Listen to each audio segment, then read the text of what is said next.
오늘은 도를 따라 하나님을 섬기고 이 제목으로 하나님 말씀 전하겠습니다.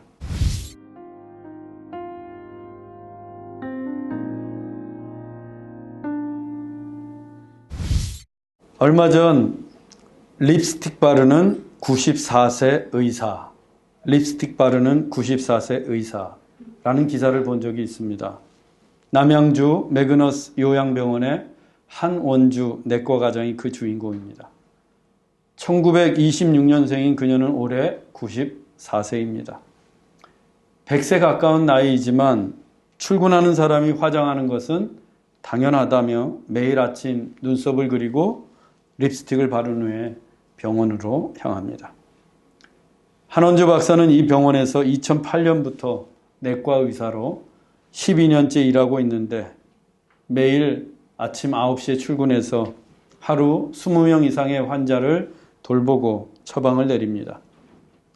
1949년에 산부인과 의사가 된 그녀는 미국으로 유학을 가서 내과 전문의가 되었습니다. 귀국한 후에 병원을 개원해서 돈을 벌 만큼 아주 많이 벌었어요. 그러다 남편의 뜻하지 않은 죽음을 계기로 잘 나가던 병원을 접고 의료 선교원을 세우게 됩니다. 그래서 가난한 사람들을 위해 무료 진료를 시작했어요. 그렇게 28년 동안 무료 진료 봉사를 하다가 12년 전에 은퇴를 했습니다. 그때가 만 82세로 인생을 마무리할 때였습니다. 하지만 한원주 박사는 이듬해인 83세에 새로운 도전에 나섰고 지금의 요양병원에서 근무를 시작하게 됩니다.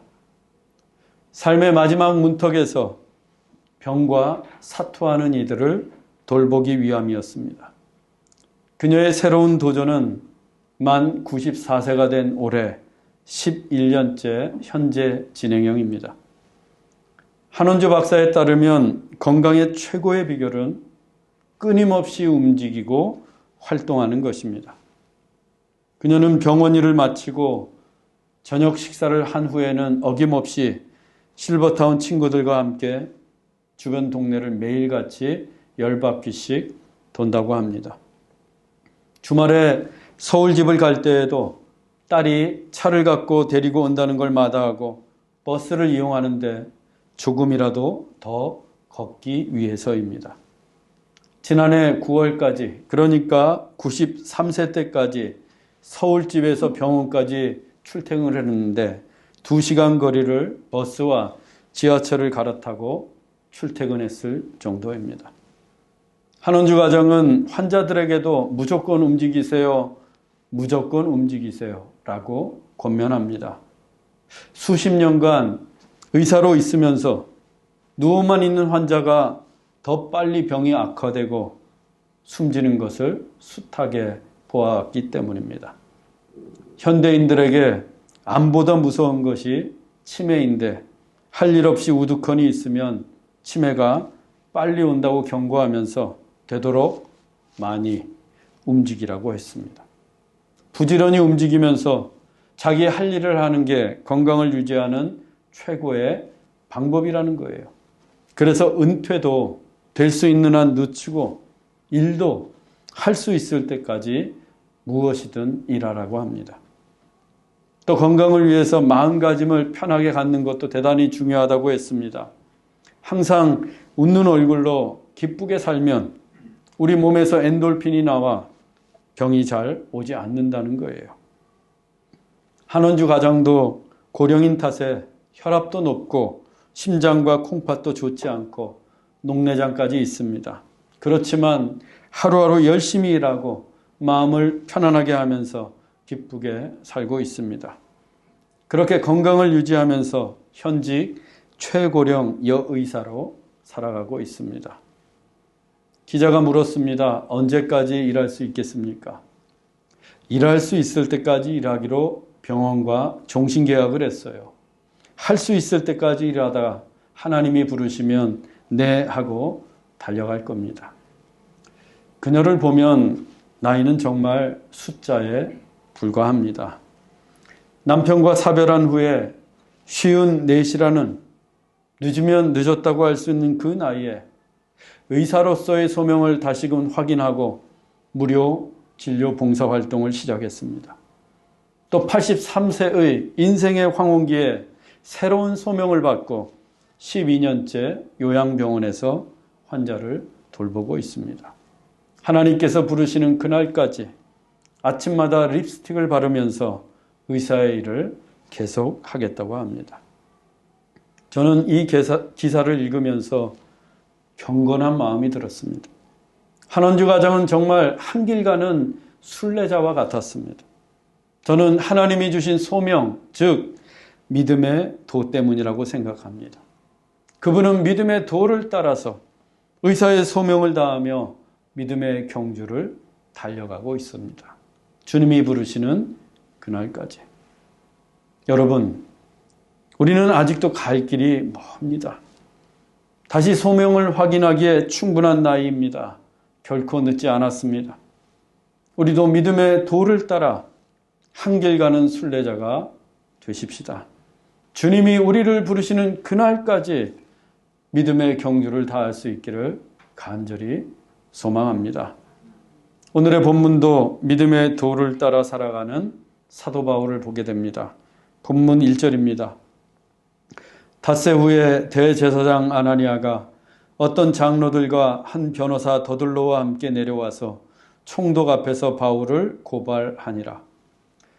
바울은 천부장의 호의로 유대인들의 살해 음모에서 벗어나 가이사라에서 총독 벨릭스의 보호를 받게 되었습니다. 그로부터 닷새 후에 대제사장 아나니아가 장로들 그리고 변호사 더둘로를 대동하고 가이사라에 나타나 총독에게 바울을 고발했습니다. 특히 더둘로는 대제사장이 택해서 예루살렘에서부터 데리고 온 변호사였으니 얼마나 재판과 소송에 능했겠습니까? 그 더둘로가 바울을 고발하는 변론을 시작합니다. 본문 3절로 4절입니다. 벨릭스 각하여, 우리가 당신을 힘입어 태평을 누리고 또 이 민족이 당신의 선견으로 말미암아 여러 가지로 개선된 것을 우리가 어느 모양으로나 어느 곳에서나 크게 감사하나이다. 당신을 더 괴롭게 아니하려 하여 우리가 대강 여짜옵나니 관용하여 들으시기를 원하나이다. 더둘로는 재판장에게 보낼 수 있는 최고의 찬사를 보내는 것으로 변론을 시작합니다. 더둘로는 벨릭스를 각하라는 극존칭으로 표현한 후에 벨릭스로 인해서 태평을 누리고 벨릭스의 선견지명 덕분에 자기의 민족이 여러 가지로 개선하고 발전한 것에 대해 크게 감사하고 있다고 합니다. 또 간략하게 변호할 테니까 관용을 베풀어서 너그럽게 들어달라고 청하고 있습니다. 누가 들어도 아첨과 아부가 극에 달한 변론이었습니다. 그런데 이 말은 사실이 아니었습니다. 유대인들은 벨릭스 총독 때문에 많은 고통을 받고 있었고 불만도 높아만 가고 있었기 때문입니다. 로마의 역사가 타키투스에 따르면 벨릭스는 탐욕스럽고 잔인하기로 소문난 총독이었습니다. 유대인들의 소요나 반란을 무자비하게 진압했고 심지어 대제사장을 죽이기도 했습니다. 그리고 물질을 탐해서 유대인들의 등골이 휘도록 엄청난 세금을 거두어 들였습니다. 그런 벨릭스에게 유대인들이 감사하기는커녕 원성만 높아가고 있었습니다. 그런데도 더둘로는 거짓을 말하며 총독의 마음을 사려고 합니다. 그가 이 법정의 재판장이었기 때문입니다. 즉 더둘로는 재판을 유리하게 이끌어가기 위해서 거짓과 아첨을 말했던 것입니다. 그런데 이어지는 바울의 고소 내용도 고발의 내용도 모두 거짓이었습니다. 본문 5절로 8절입니다. 우리가 보니 이 사람은 전염병 같은 자라 천하에 흩어진 유대인을 다 소유하게 하는 자요 나사렛 이단의 우두머리라. 그가 또 성전을 더럽게 하려 함으로 우리가 잡았사오니 당신이 친히 그를 신문하시면 우리가 고발하는 이 모든 일을 아실 수 있나이다. 더들로는 바울을 전염병 같은 자라고 합니다. 전염병 같은 자. 전염병이 어떤 병입니까? 여기저기 병균을 옮기는 병입니다. 그래서 이 사람 저 사람에게 병이 옮아가요. 전염병이 퍼지면 무섭습니다. 생명을 해치기도 하고 마을 전체를 쑥대밭으로 만들기도 합니다. 예전 성경에는 연병이라고 번역을 했어요. 더들로는 바울이 그 연병 같은 자, 즉 전염병 같은 자라고 합니다. 그래서 천하에 흩어진 유대인들을 다 소욕해 했다는 것입니다. 그러면 바울이 천하를 소욕해 한 그 연병, 그 전염병이 대체 무엇입니까? 예수 그리스도입니다. 생명의 복음입니다. 죽어도 다시 살게 되는 영생의 진리입니다. 바울은 가는 곳마다 예수님을 전했습니다. 만나는 사람들마다 복음을 전해 주었습니다. 바울로부터 예수 그리스도의 복음이 마치 전염병처럼 천하에 흩어지면서 퍼져나갔습니다. 하지만 복음은 병이 아닙니다. 예수님은 생명을 해치고 마을을 쑥대밭으로 만드는 전염병이 아닙니다. 복음은 생명의 길입니다. 예수님은 생명의 주님이십니다. 예수 그리스도의 복음만이 병든 이 세상을 살릴 수 있습니다. 바울이 그 예수님, 그 복음을 전했던 것입니다. 그런데도 만일 이 같은 바울에게 전염병 같은 자라고 한다면 우리도 마땅히 전염병 같은 자가 되어야 합니다. 우리도 복음을 전염시키고 천하의 예수님을 전염시키는 사람들이 되어야 합니다. 예수님의 사랑, 예수님의 희생, 예수님의 섬김, 예수님의 생명을 세상에 전염시켜야 합니다. 그래야 이 세상이 새롭게 됩니다. 우리의 가정을 예수님으로 전염시키면 가정의 평화가 옵니다. 가정이 새롭게 돼요. 우리 교회가 온통 예수님으로 전염되어 있으면 저절로 성령 충만해집니다. 여러분, 우리도 예수님을 전염시키는 사람들이 되십시다. 세상은 돈으로 변하지 않습니다. 우리의 인생은 물질로 새로워지지 않아요. 오직 예수님뿐입니다. 예수님만이 우리와 이 세상을 새롭게 하십니다. 우리 모두 예수님의 마음과 예수님의 성품과 예수님의 삶을 우리의 이웃과 세상에 전염시키는 이 시대의 바울이 되십시다. 더들로가 바울을 고발한 제목은 세 가지였습니다. 첫째는 소요하게 하는 자, 두 번째는 나사렛 이단의 우두머리, 세 번째는 성전을 더럽히려고 했다는 것입니다. 로마의 총독이 가장 우려하는 것은 식민지에서 소요 사태가 일어나는 것입니다. 로마의 지배를 받는 식민지 백성들이 소요를 일으키는 것은 곧 로마의 황제 가이사에게 반역하는 것이기 때문입니다. 그런데 바울이 천하에 흩어진 유대인들을 다 소요케 했다는 거예요. 그 말은 바울이 로마 제국에 대항하는 유대 독립군의 대장이라는 소리입니다. 로마 제국 입장에서는 이보다 더 큰 죄가 없습니다. 바울의 두 번째 죄목은 나사렛 이단의 우두머리입니다. 당시 유대인들은 기독교회를 예수님의 고향인 나사렛에 빗대어 이단시했습니다. 그런데 교회가 정말 이단이라면 이 또한 심각한 문제입니다. 로마 제국에 허가받지 않은 불법 단체가 되기 때문입니다. 로마 제국은 종교의 자유를 인정해 주었습니다. 하지만 공인된 종교에 대해서만 그 자율성을 인정했고 불법 종교단체는 일체 불허했습니다. 이단들이 종종 소요를 일으키고 반정부 시위를 주도했기 때문입니다. 그런데 더들로가 나서서 교회를 나사렛 이단이라고 하고 바울을 그 이단의 우두머리라고 고발하고 있습니다. 즉 바울이 로마 제국에게 심각한 위협을 줄 수 있는 인물이라는 것입니다. 이 같은 더들로의 첫 번째 그리고 두 번째 고발은 정치적인 것입니다. 벨릭스 총독에게 충분히 어필할 수 있는 내용이에요. 이어진 세 번째 고발은 종교적인 것이었습니다. 바울이 성전을 더럽히려고 했다는 겁니다. 이방인들에게 출입이 금지된 성전의 경내에 바울이 그 이방인들을 들였다는 거예요. 이 고발은 분명 종교적인 것이지만 유대교를 통해서 예루살렘의 질서를 유지해온 로마 제국으로서는 종교적인 혼란도 달갑지만은 않습니다. 즉, 이 고발도 얼마든지 정치적인 것으로 변할 수 있어요. 예수님도 종교적인 것으로 고발당했습니다. 신성모독죄로. 그러나 정치적인 재판을 받으셨어요. 과연 더들로는 재판과 소송에 능했습니다.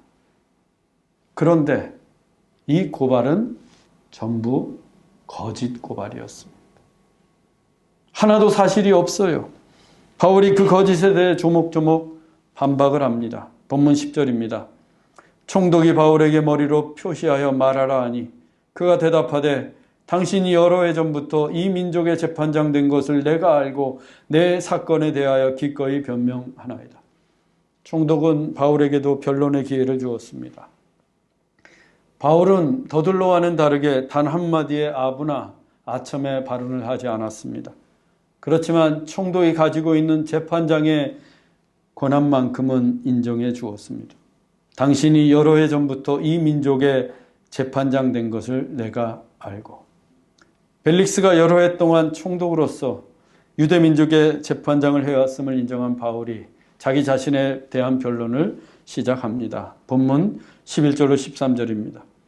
내가 예루살렘에 예배하러 올라온 지 열이틀밖에 안 되었고 그들은 내가 성전에서 누구와 변론하는 것이나 회당 또는 시중에서 무리를 소동하게 하는 것을 보지 못하였으니 이제 나를 고발하는 모든 일에 대하여 그들이 능히 당신 앞에 내세울 것이 없나이다. 바울은 먼저 자신이 예루살렘에 올라온 지가 열이틀, 즉 12일밖에 되지 않았음을 밝혔습니다. 그 중에 닷새는 가이사랴에 있었으니까 예루살렘에 있었던 기간은 단 7일, 일주일 뿐입니다. 소요 사태를 일으키기에는 너무나 짧은 시간이에요. 게다가 그 일주일 동안 바울은 성전에서 변론을 하거나 회당이나 시중에서 무리들을 소동케 한 적이 전혀 없었습니다. 당연히 그와 같은 바울을 본 사람도 없어요. 따라서 더둘러가 고발한 첫 번째 내용인 소요 사태에 대해서는 법정에서 내세울 수 있는 증거가 아무것도 없습니다. 두 번째 고발 내용인 이단의 괴수에 대해서도 바울은 적극적으로 변론했습니다. 본문 14절로 16절입니다. 나는 그들이 이단이라 하는 도를 따라 조상의 하나님을 섬기고 율법과 선지자들의 글에 기록된 것을 다 믿으며 그들이 기다리는 바 하나님께 향한 소망을 나도 가졌으니 곧 의인과 악인의 부활이 있으리라 함이니이다. 이것으로 말미암아 나도 하나님과 사람에 대하여 항상 양심의 거리낌이 없기를 힘쓰나이다. 바울은 유대인들이 이단이라고 하는 그 도, 즉 예수 그리스도를 따라 조상의 하나님을 섬겼다고 했습니다. 이 조상의 하나님은 유대인들이 믿음의 조상이라고 여기는 아브라함과 이삭과 야곱의 하나님을 가리킵니다. 그들도 아브라함과 이삭과 야곱이 믿었던 그 하나님을 섬겨왔습니다. 그런데 바울이 믿는 하나님도 바로 그 조상의 하나님이에요. 즉 유대인들과 믿음의 대상이 똑같습니다. 그리고 믿음의 방법도 같았습니다. 바울도 유대인들처럼 율법과 선지자들의 글에 기록된 것을 다 믿음으로써 하나님을 섬겼어요. 또 유대인들처럼 바울도 하나님께 대한 소망을 가졌는데 곧 종말에 있을 의인과 악인에 대한 부활이었습니다. 이처럼 바울이 믿는 믿음의 대상도, 믿음의 방법도, 믿음의 소망도 유대인들과 똑같았습니다. 즉 이단이 아니라는 거예요. 그들과 믿는 하나님도 똑같고 그들과 믿는 믿음의 방법도 똑같고 그들과 부활에 대한 소망도 똑같아요. 이단이 될 수 없습니다. 바울은 이 도를 따라 항상 양심의 거리낌이 없기를 힘썼다고 했습니다. 즉 언제나 이 믿음의 도를 지키며 이 믿음의 도를 따라 살고 있다는 거예요. 우리는 어떻습니까? 우리도 믿음의 대상, 믿음의 방법, 믿음의 소망이 바울과 같아야 합니다. 우리 역시 아브라함과 이삭과 야곱이 믿었던 그 하나님을 믿어야 합니다. 내가 만든 하나님이 아니라, 세상 사람들이 말하는 하나님이 아니라, 돈과 물질로 우상이 되어버린 하나님이 아니라, 아브라함과 이삭과 야곱이 믿었던 그 언약의 하나님을 우리도 믿어야 합니다. 그리고 우리 마음대로 하나님을 섬기는 게 아니에요. 율법과 선지자들의 그린 하나님의 말씀대로 믿어야 되고 섬겨야 합니다. 그리고 살아서 주를 믿는 자는 영원히 살고 죽어도 다시 산다는 부활의 소망이 우리 안에 있어야 합니다. 하나님, 성경, 부활, 이 세 가지가 우리가 따라야 할 믿음의 도입니다. 하나님과 성경과 부활은 시대가 변하고 세상이 바뀌어도 결코 변하지 않는 믿음의 도입니다. 이걸 놓치면 안 돼요. 그런데 왜 우리가 하나님을 믿는다고 하면서 그 믿음이 흔들리는 것일까요? 새해가 되면 결단을 하는데 조금 지나면 왜 그 결단이 흐지부지 될까요? 왜 우리는 날마다 신실하게 살아가지 못하는 것일까요? 이 도를 따르지 않기 때문입니다. 하나님을 믿어야 하는데, 성경대로 믿어야 하는데, 부활에 대한 소망을 품고 살아가야 되는데 그렇지 못하니까 흔들리고 불안한 겁니다. 내 마음대로 믿는 거예요. 도를 따라 믿어야 되는데. 여러분, 하나님, 성경, 부활의 소망을 붙드십시오. 어떤 상황에서도 이 믿음의 도를 따라 사십시오. 그때 우리는 흔들리지 않고 불안하지 않고 염려하지 않고 믿음으로 한길 가는 순례자가 될 수 있습니다. 바울의 거침없는 변론으로 이단의 괴수라는 고발도 아무런 혐의가 없음이 밝혀졌습니다. 세 번째 고발도 결과는 마찬가지입니다. 본문 17절로 20절입니다. 여러 해 만에 민족을 구제할 것과 재물을 가지고 와서 내가 결례를 행하였고 모임도 없고 소동도 없이 성전에 있는 것을 그들이 보았나이다. 그러나 아시아로부터 온 유대인들이 나를 반대할 사건이 있으면 마땅히 당신 앞에 와서 고발하였을 것이요. 그렇지 않으면 이 사람들이 내가 공회 앞에 섰을 때 무슨 옳지 않은 것을 보았는가 말하라 하소서. 더들로가 바울을 고발한 세 번째 내용은 성전을 더럽혔다는 것입니다. 하지만 바울은 그런 적이 없습니다. 바울은 오히려 가난에 처한 유대민족을 돕기 위해 구제헌금을 들고 왔습니다. 또 바울은 성전에 가 희생 제물을 드리며 하나님께 제사를 드렸고 정결 예식까지도 행했습니다. 그 외에 성전에서 다른 모임이나 소동은 일체 없었습니다. 그런데 아시아에서 온 유대인들이 거짓 소문을 퍼뜨립니다. 가짜 뉴스를 전합니다. 바울이 이방인들을 데리고 금지구역인 성전의 경내로 들여와 성전을 더럽혔다는 거예요. 그 거짓 소문 때문에 예루살렘에서 한바탕 큰 소동이 일어났습니다. 바울이 무차별적인 폭력을 당했습니다. 그리고 지금 바울이 가이사라에 와서 재판을 받고 있는 것도 바로 그 때문이었습니다. 그런데 정작 아시아에서 온 유대인들은 이 법정에 나타나지 않았습니다. 만일 바울이 조금이라도 성전을 더럽혔다면 그들이 직접 증인으로 바울을 고발하거나 고소해야 마땅하지 않습니까? 그렇게 예루살렘에서 난리를 쳤는데. 그런데 지금은 출두하지 않았습니다. 또 바울이 조금이라도 옳지 못한 일을 행했더라면 그 성전에서 바울이 사내들인 공회 앞에 섰을 때 대제사장과 장로들이라도 바울의 죄를 찾아내야 하지 않겠습니까? 그런데 바울에게서 아무런 죄도 찾을 수가 없었습니다. 왜?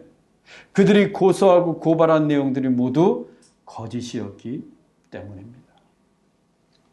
상황이 이쯤 되면 더둘러가 아무리 능력이 뛰어난 변호사라고 해도 침묵할 수밖에 없습니다. 바울의 말이 모두 진실이었기 때문입니다. 그렇게 재판은 싱겁게 끝나고 말았습니다.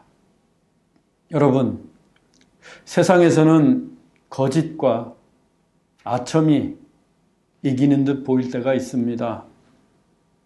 힘 있는 자들에게 아부해서 높은 자리에 오르고 저울추를 속여서 장부를 감추고 돈을 버는 사람들이 있습니다.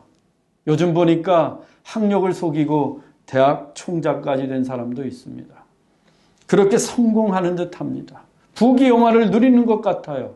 그런데 잠깐입니다. 잠언 12장 19절입니다. 진실한 입술은 영원히 보존되거니와 거짓 혀는 잠시 동안만 있을 뿐이니라. 거짓으로 남을 속이는 것은 잠깐뿐입니다.